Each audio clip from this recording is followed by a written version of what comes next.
សួស្តីបងប្អូនអរគ្នាថ្ងៃនេះជាថ្ងៃអាទិត្យហើយសង្ឃឹមថាបងប្អូនទាំងអស់គ្នានឹង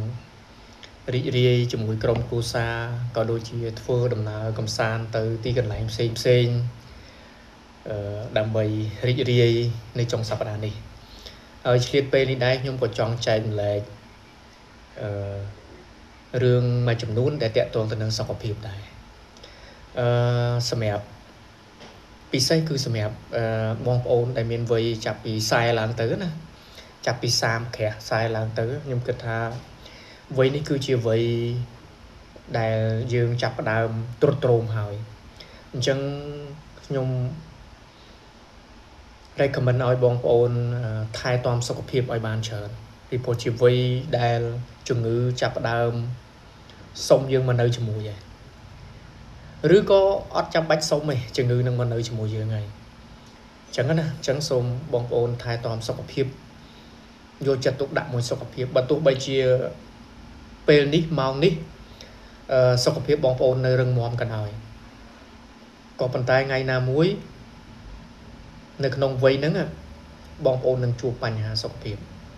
ហើយបញ្ហាសុខភាពដែលអាចប្រឈមនឹងបងប្អូនជួបនឹងជាទូទៅគឺមានបញ្ហាដូចជាឡើងអាស៊ីតបាទឡើងខ្លាញ់បាទខ្លាញ់រួមបេះដូងបាទមានបញ្ហាលើសឈាមបាទមានបញ្ហាតម្រងនោមបាទហើយមានបញ្ហាកាពះពោះវៀនអញ្ចឹងជំងឺទាំងអស់ហ្នឹងហើយជំងឺទឹកនោមផ្អែមបាទជំងឺទាំងអស់ហ្នឹងហើយដែលជាជំងឺដែលជាប្រភេទជំងឺមិនឆ្លងទេក៏ប៉ុន្តែវាធ្វើទុក្ខរ៉ាំរ៉ៃនៅក្នុងខ្លួនរបស់យើងបងអាហ្នឹងវាកើតឡើងពីការដែលយើងអត់បាន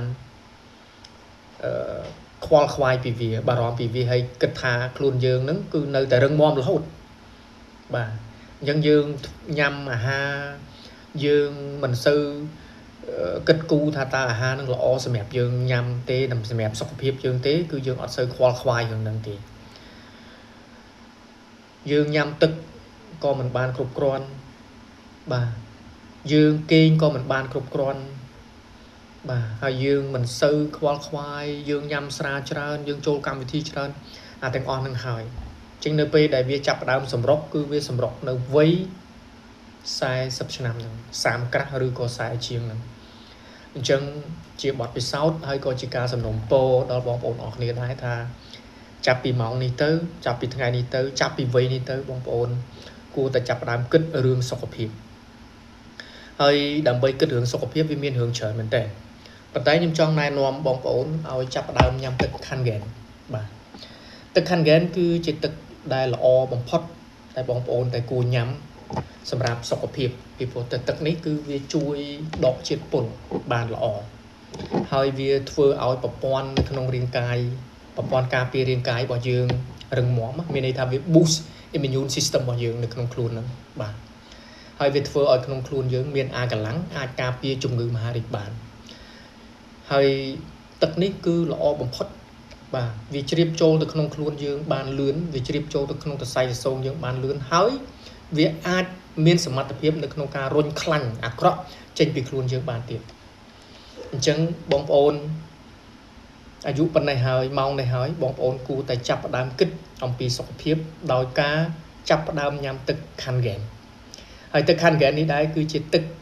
ដែលចេញពីម៉ាស៊ីនបរិក្ខារពេទ្យរបស់ប្រទេសជប៉ុនទទួលស្គាល់ដោយក្រសួងសុខាភិបាលរបស់ប្រទេសជប៉ុន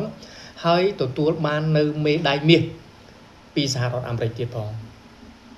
អូខេអញ្ចឹងសូមបងប្អូនចាប់ផ្ដើមថែសុខភាពឥឡូវនេះមុនពេលនិយាយពាក្យថាសោកស្ដាយអរគុណច្រើនរីករាយចុងសប្ដាហ៍